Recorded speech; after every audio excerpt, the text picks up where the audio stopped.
We're in Moscow tonight. We're here to interview the president of Russia, Vladimir Putin. We'll be doing that soon. There are risks to conducting an interview like this, obviously, so we've thought about it carefully over many months. Here's why we're doing it. First, because it's our job. We're in journalism. Our duty is to inform people.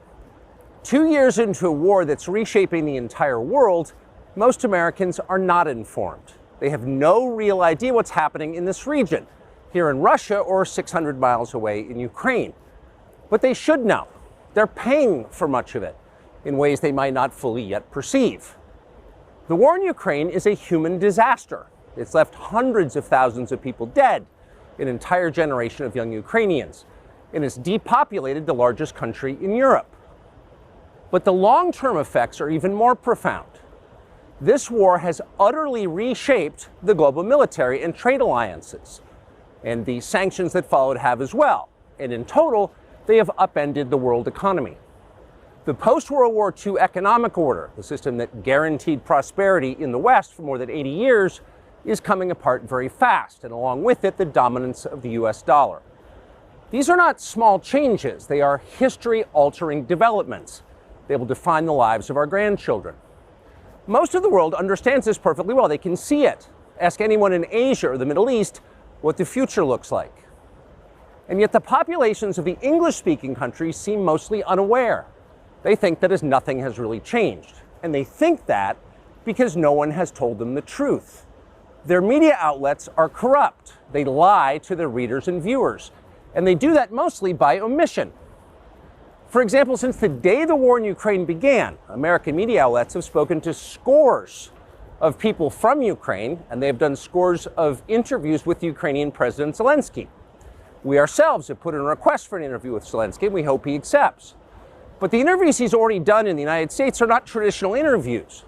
They are fawning pep sessions specifically designed to amplify Zelensky's demand that the U.S. enter more deeply into a war in Eastern Europe and pay for it. That is not journalism. It is government propaganda. Propaganda of the ugliest kind, the kind that kills people. At the same time, our politicians and media outlets have been doing this, promoting a foreign leader like he's a new consumer brand.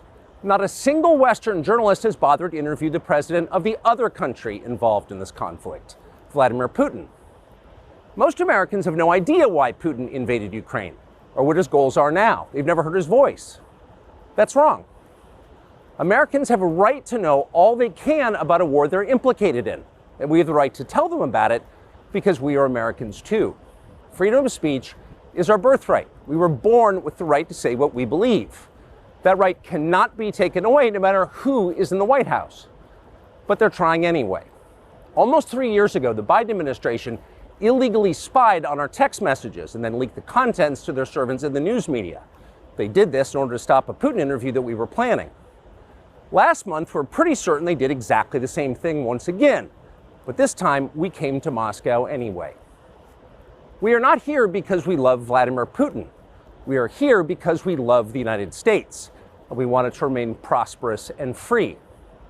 We paid for this trip ourselves. We took no money from any government or group, nor are we charging people to see the interview. It is not behind a paywall. Anyone can watch the entire thing, shot live to tape and unedited, on our website, tuckercarlson.com. Elon Musk, to his great credit, has promised not to suppress or block this interview once we post it on his platform, X, and we're grateful for that. Western governments, by contrast, will certainly do their best to censor this video on other less principled platforms because that's what they do. They are afraid of information they can't control. But you have no reason to be afraid of it. We are not encouraging you to agree with what Putin may say in this interview. But we are urging you to watch it. You should know as much as you can. And then, like a free citizen and not a slave, you can decide for yourself. Thanks.